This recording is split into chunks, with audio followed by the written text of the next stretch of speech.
দেশের পররাষ্ট্র দপ্তরের একজন মুখপাত্র সারা ভারতবর্ষের কোণে কোণে যখন এই ইসরায়েলের আক্রমণের বিরুদ্ধে ভারতবর্ষের মানুষ সোচ্চার, পৃথিবীর দেশে দেশে মানুষ এই ইসরায়েলের আক্রমণের বিরুদ্ধে সোচ্চার। বিশেষ করে জাফনার যে সাম্প্রতিক অতীতের যে আক্রমণ, তাতে করে মানুষ যেভাবে ফুসছেন, এই প্রেক্ষাপটে দাঁড়িয়ে ভারত সরকার শেষ মুহূর্তে বুঝতে পারছেন যে তারা আন্তর্জাতিক পরিসরে এবং ভারতবর্ষের মধ্যে বিচ্ছিন্ন হয়ে পড়ছেন। আমরা জানি না কালকে সর্বশেষ নির্বাচনের দফা 56টা আসনে ভোট হবে, এমনিতে আওয়াজ উঠেছে এই সরকার আর ফিরে আসতে পারবে না। এই শেষ রক্ষা করবার জন্য এটা কৌশলী রাজনৈতিক অবস্থান কিনা জানি না, এই পররাষ্ট্র দপ্তরের জনপ্রিয় মুখপাত্র আজকে যেটা বলবার চেষ্টা করলেন, এতদিন পর 9 মাসের ব্যবধানে, যে না আমাদের দেশের ভারত সরকারের এই যে 1980 সালে প্যালেস্টাইন স্বাধীন যে রাষ্ট্র, তাকে যে সমর্থন জানিয়েছে, আমরা এই অবস্থান অনুসরণ করছি, সেই অবস্থান নিয়েই প্যালেস্টাইনের স্বাধীন সত্তাকে আমরা সমর্থন করছি। এতটুকু কথা তারা বলেছেন এবং বলছেন এই জাফনাতে যে আক্রমণ হলো, বলছেন এটার জন্য অনেকটা না বলতে পারার মতো। সারা পৃথিবী যে প্রতিবাদ, এর পরিপ্রেক্ষিতে কোণঠাসা হয়ে তারা বলবার চেষ্টা করছেন না, জাফনায় যে আক্রমণটা হলো, এই আক্রমণটা কোনো মতেই সমর্থন করা যায় না, এটা বন্ধ হওয়া দরকার। কিন্তু আমরা বলছি এই দুই কথা বললে তো চলবে না।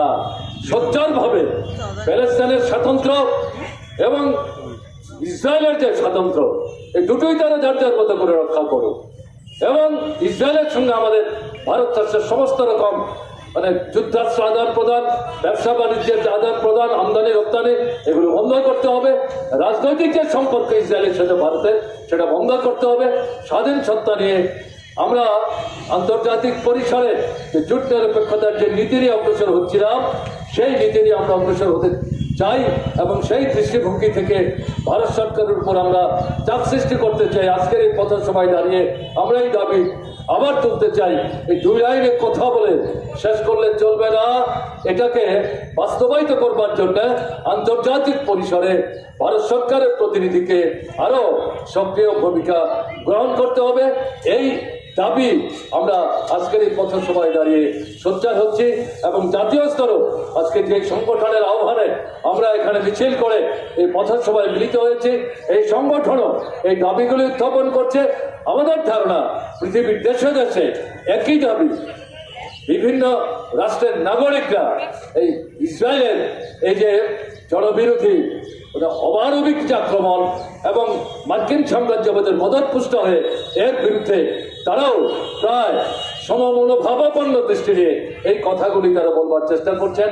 কাজে এদিক থেকে আমরা আজকে এই পথসভায় দাঁড়িয়ে এই কথাগুলো আবার নতুন করে আমরা এখানে উল্লেখ করতে চাই। আপনাদের কাছে যেটা বলবো, শুধু আমরা এর আগেও কয়েকবার এই ইসরায়েলের আক্রমণের বিরুদ্ধে প্যালেস্টাইনের পক্ষে গত 8-9 মাসের মধ্যে আগরতলা শহর, ত্রিপুরার বিভিন্ন মহকুমাতে সভা সমাবেশ, মিছিল, কনভেনশন আমরা সংগঠিত করেছি। যতক্ষণ এই যুদ্ধ বন্ধ না হচ্ছে এবং প্যালেস্টাইনের স্বতন্ত্র অস্তিত্ব স্বীকৃতি না পাচ্ছে, ইসরায়েল যতক্ষণ পর্যন্ত প্যালেস্টাইনকে মেনে না নিচ্ছে, ততক্ষণ পর্যন্ত আমাদের কিন্তু আন্দোলন অব্যাহত রাখতে হবে। যদি মনে করেন যে আমরা আজকে মিছিল করলাম, এখানে আমরা আবার দাবি সোচ্চার হলাম, এরপরে আমাদের আর কিছু করার থাকবে না, এটা মনে করলে ঠিক হবে না। সাম্রাজ্যবাদকে বিশ্বাস করবেন না।